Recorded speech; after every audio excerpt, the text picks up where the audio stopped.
حماتك مشت وسابتني مش عند اخوها تاك وما سابتلناش اكل في الدار ولا حاجه خالص. رن عليها قولي لها هناكل النهارده. ايوه حرني عليه يا تمشي وتسيبني. تقعد تقولي العيال مجوعين عيال. مجوعين عيال هاي. محدش يعرف اللي هي بتعمله فين. مشت ولا سابت لنا حتى مصروف في الدار نجيبه بيه حتى اكل ولا حاجه. هتسيب لنا فلوس. يا حماتي ردي بقى يا حماتي ردي. انت لازم تقعدي ساعه عشان تردي يا حماتي. ما لازم تحكي وتاكل ذكر البط الاول. طب انا بقى اعمل لها المحمر المشمر وانا قاعده هنا ما فيش لك معقوله. تردي بقى يا حماتي. ما ردت اهي. ايه يا حماتي؟ يا حماتي تمشي كده يا حماتي وما تسيبلناش مصروف في الدار يا حماتي ولا اكل.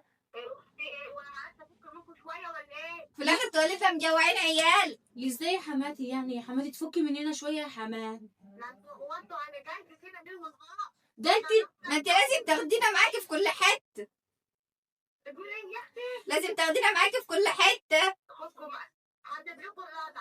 انت الخير والبركه يا حماتي.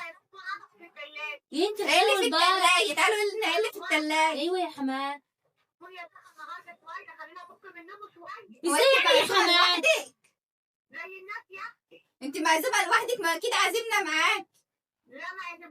برضه ده انت. يعني اركب واجيلك يا حماتي بسرعه.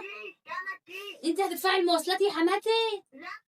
يعني اطلع البس. طب احنا دلوقتي هناكل ايه ونوكل الرجاله ايه؟ البس بسرعه. هتوكلينا ايه؟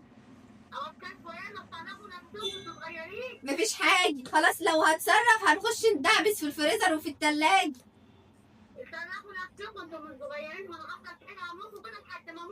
خلاص يعني اللي لقوه ناخدوه. ابتدى يا حماتي انا هلبس بسرعه اهو يا حماتي. حضري فلوس التوك توك يا حماتي.